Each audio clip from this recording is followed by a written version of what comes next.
சப்பாத்திக்கு எப்போவுமே ஒரே மாதிரி சைட் டிஷ் செஞ்சு போர் அடிக்கிறதுனா ஒரு தடவை வந்து ரெசிபி ட்ரை பண்ணுங்கள். எக் மசாலா எப்படி செய்யுதுன்னு பார்க்கலாமா? ஃபஸ்ட்டு ஒரு பேனில் ஆயில் சேர்த்துட்டு அது கூடவே நல்லா பெரிய வெங்காயமாக கட் பண்ணி சேர்த்துக்குங்க. வெங்காயம் வதங்கட்டும். சைடில் நம்ம ஒரு பேஸ்ட் ரெடி பண்ணிக்கலாம். அதுக்கு 3 தக்காளி, ஒரு 8 பல்லு பூண்டு, ஒரு சின்ன துண்டு இஞ்சி, ஒரு 6 முந்திரி பருப்பு சேர்த்து நல்லா பேஸ்ட்டாக கிரைண்ட் பண்ணி எடுத்துக்கோங்க. வெங்காயம் ஒரு சின்ன கோல்டன் கலர் வந்ததுக்கப்புறம் அதுக்கு தேவையான அளவு உப்பு, கிரைண்ட் பண்ணி வச்சிருந்து தக்காளி பேஸ்ட்டையும் சேர்த்துட்டு அது கூடவே அதுக்கு தேவையான அளவு தண்ணி சேர்த்து நல்லா மிக்ஸ் பண்ணிக்கோங்க.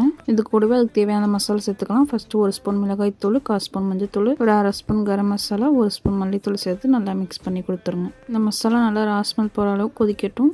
சைட்லேயே ஒரு பேனில் ஆயில் சேர்த்துட்டு பாயில் பண்ண முட்டையில் லேசாக கீரல் போட்டுட்டு அந்த பேனில் அந்த முட்டையும் சேர்த்துட்டு அது கூடவே மஞ்சத்தூள், மிளகாய்த்தூள், அதுக்கு தேவையான உப்பு சேர்த்து நல்லா ரோஸ்ட் பண்ணி எடுத்துக்கோங்க. அந்த மசாலாவில் அந்த முட்டையை சேர்த்துட்டு 5 நிமிஷம் நல்லா கொதிச்சதுக்கப்புறம் அது கூடவே ஒரு சின்ன துண்டு பட்டர் சேர்த்துட்டு அது கூட கொத்தமல்லி தழை தூவி சர்வ் பண்ணுங்கள். சப்பாத்தி, பரோட்டா, பொரியல் எல்லாத்துக்கும் பர்ஃபெக்டாக செட் ஆகும். ட்ரை பண்ணி பாருங்கள். நம்ம சேனல் சப்ஸ்கிரைப் பண்ணி சப்போர்ட் பண்ணுங்கள். தேங்க்ஸ் ஃபார் வாட்சிங்.